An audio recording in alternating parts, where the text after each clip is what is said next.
So hello friends, welcome to you fitter techno channel. तो friends, आज की video में डिस्कस करेंगे रेलवे ग्रुप डी भर्ती 2024 के एक्सपेक्टेड कट ऑफ के ऊपर कि इस बार का जो ग्रुप डी वैकेंसी है 2024 वाली, उसका कट ऑफ कितना जा सकता है, जिसमें आज की वीडियो में आरआरबी चेन्नई जोन का जो है डिस्कस करने वाले हैं। तो यहाँ पर जोन वाइज सीरीज में हम लोग डिस्कस कर रहे हैं। इससे पहले कई जोन का डिस्कस कर चुके हैं, तो अगर आपने वीडियो नहीं देखा है तो चैनल में जाकर देख सकते हैं।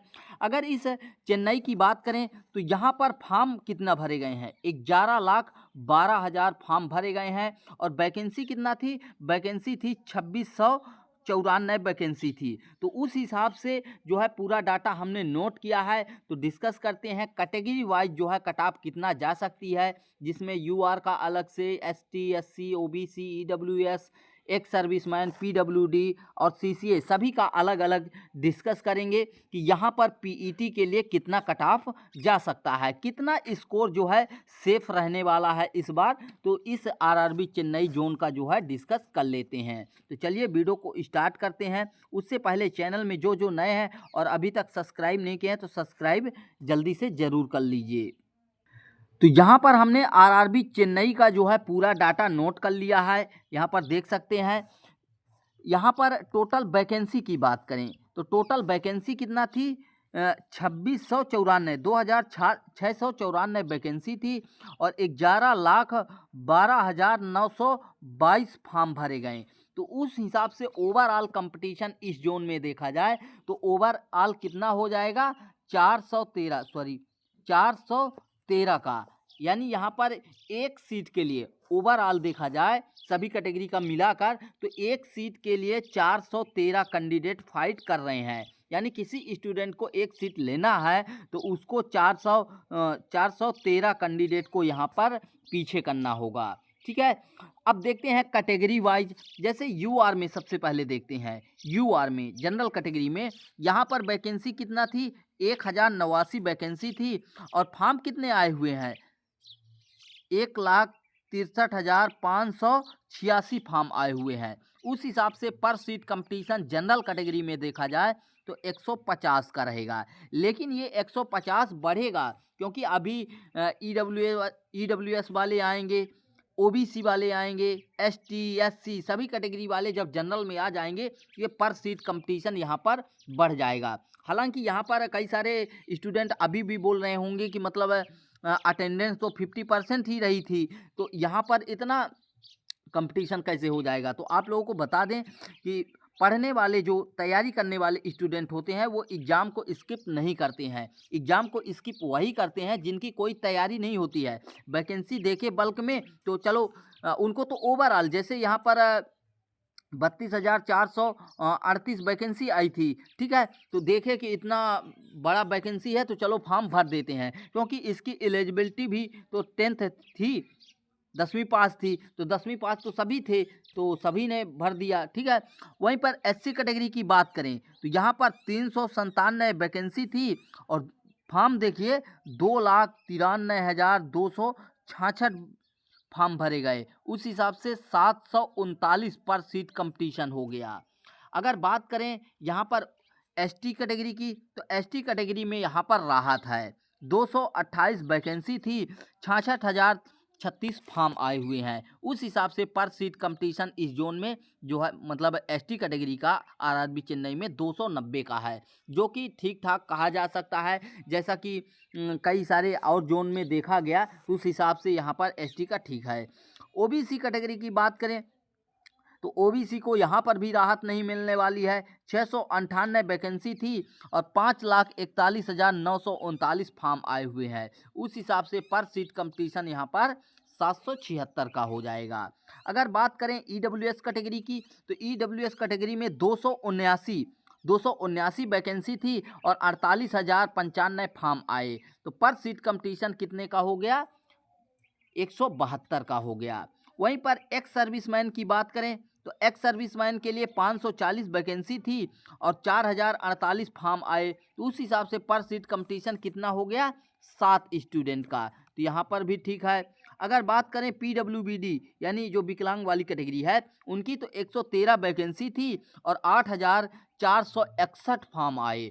देखिए जहाँ पर कई सारे जोन में पर सीट कंपटीशन कम था, लेकिन यहाँ पर पीडब्ल्यूबीडी में 75 का हो गया। इससे पहले हम लोगों ने डिस्कस किया कहीं 20 आ रहा था, जैसे अहमदाबाद में 18 था, अजमेर में 20 था, फिर बेंगलुरु में थोड़ा सा हाई था, लेकिन यहाँ पर 50 से नीचे ही सभी में था। लेकिन यहाँ पर तो उसको भी पार कर गया है। अगर एक्ट अप्रेंटिस वालों की बात करें, सीसीए वालों की, तो यहाँ पर उनके लिए 540 वैकेंसी थी और 19,330 फॉर्म आए हुए हैं। तो पर सीट कंपटीशन कितना हो गया? 36 का हो गया। तो ये तो ठीक है, कई सारे जोन में जो है 50 के आसपास भी हैं, तो यहाँ पर ठीक कह सकते हैं। तो अब देखा जाए कि कट ऑफ कितना जा सकता है, कितना स्कोर सेफ रहने वाला है। तो देखिए यहाँ पर हम लोग जो डिस्कस कर रहे हैं, ये रॉ मार्क्स के बेसिस पर डिस्कस कर रहे हैं कि आपका जो रॉ मार्क्स बन रहा है निगेटिव मार्किंग हटाने के बाद, यानी कहने का मतलब जैसे मान लीजिए आपका पेपर था 100 नंबर का, किसी स्टूडेंट ने मान लीजिए 85 क्वेश्चन किया। अब 85 क्वेश्चन में इसने जो है 6 क्वेश्चन रॉन्ग कर दिया, गलत कर दिया, और इसके सही कितने हुए? 79 हुए। ठीक है, तो इसके 6 क्वेश्चन कट जाएंगे, तो तिछंग 18 1.8 के आसपास जो है 2 नंबर यहाँ पर कट जाएगा। तो इसका रॉ मार्क्स कितना बनेगा? 77 बनेगा। ठीक है, तो इस रॉ मार्क्स के बेसिस पर डिस्कस कर रहे हैं। हालांकि ये रॉ मार्क्स जब नॉर्मलाइजेशन होगा तो कुछ किसी का मतलब नॉर्मलाइजेशन के बाद नंबर बढ़ जाएगा, या किसी का घट जाएगा, या किसी का सेम रहेगा, तो वो थोड़ा सा इधर उधर होगा। लेकिन हम लोग यहाँ पर रॉ मार्क्स के बेसिस पर देखते हैं। तो देखिए सबसे पहले बात करते हैं यूआर कैटेगरी का, जनरल कैटेगरी का। तो देखिए जनरल कैटेगरी का जिस तरीके से कंपटीशन है, उस हिसाब से देखा जाए तो यहाँ पर अगर आप 71 से लेकर 74 के आसपास लाएंगे या ला चुके हैं, तो आपका यहाँ पर पीईटी के लिए चयन हो जाएगा, क्योंकि पीईटी के लिए यहाँ पर 3 गुना करना है। ठीक है, तो यहाँ पर थोड़ा सा राहत रहेगी अभी। बाकी इसके बाद फाइनल कट ऑफ जब आएगा तो देखिए इसके थोड़ा सा बढ़ जाएगा 2 से 3 नंबर। ठीक है, वहीं पर बात करें अगर ओबीसी कैटेगरी की, तो ओबीसी कैटेगरी में जैसे आपने देखा 776 पर सीट कंपटीशन है, तो यहाँ पर इस कैटेगरी के बहुत ज़्यादा कैंडिडेट जो है टॉपर चले जाते हैं यूआर कैटेगरी में, जिस वजह से यहाँ पर थोड़ा सा कम होगा। मान के चलिए कि यहाँ पर अगर 68 से लेकर 72 तक आपके आ रहे हैं ओबीसी में, तो आप यहाँ पर सेलेक्ट हो जाएंगे। पीईटी के लिए बात कर रहा हूँ, फाइनल सिलेक्शन की बात नहीं कर रहा हूँ। वहीं पर एससी कैटेगरी की बात करें तो एससी कैटेगरी में तो यहाँ पर कंपटीशन ज़्यादा है। ठीक है, तो एससी कैटेगरी में अगर बात करें तो आप अगर यहाँ पर मान के चलिए कि 67 से लेकर यहाँ पर 70 के आसपास नंबर है, तो आपका एससी में हो जाएगा। वहीं पर बात करें एसटी कैटेगरी की, तो एसटी कैटेगरी में जिस तरीके से कंपटीशन है यहाँ पर 290 का, तो उस हिसाब से देखा जाए तो अगर आप 64 से लेकर 66 के आसपास ला देंगे, तो यहाँ पर आपका चयन हो जाएगा। वहीं पर बात करें एक और कैटेगरी जो कि ईडब्ल्यूएस है, तो ईडब्ल्यूएस कैटेगरी की बात करें तो ईडब्ल्यूएस कैटेगरी में अगर आपके नंबर की बात करें तो यहाँ पर थोड़ा सा एसटी से बढ़ जाएगा, क्योंकि कंपटीशन थोड़ा सा है। तो यहाँ पर मान के चलिए कि 65 से लेकर 68 के बीच आपका नंबर आ रहा है, तो यहाँ पर हो जाएगा। ठीक है, 65 से लेकर 68 तक आपका नंबर ईडब्ल्यूएस में आ रहा है कटपिट के, तो आपका चयन हो जाएगा पीईटी के लिए। वहीं पर बात करें एक्स सर्विसमैन की, तो एक्स सर्विसमैन का देखिए यहाँ पर सीट कंपटीशन 7 का ही है, तो यहाँ पर मान के चलिए कि जो 40 के आसपास ला देगा एक्स सर्विसमैन, तो उसका चयन हो जाएगा। हालांकि कई केसेस में देखिए यहाँ पर एक्स सर्विसमैन का कोई कैटेगरी वाइज नहीं दिया गया है। ठीक है, तो अगर यहाँ पर 40 के कुछ कम भी रहते हैं, तो जैसे एसटी एससी ईडब्ल्यूएस इन कैटेगरी की कम भी नंबर रहेगा, तो वहाँ पर भी सिलेक्शन होने के चांसेस रहेंगे। पीडब्ल्यूबीडी की बात करें तो यहाँ पर कंपटीशन पर सीट 75 का है, तो अगर यहाँ पर आपके 54 से लेकर यहाँ पर 56 के आसपास, सॉरी 3 बन गया, 56 के आसपास बनेगा, तो आपका यहाँ पर पीडब्ल्यूबीडी में हो सकता है, हो जाएगा। यहाँ पर।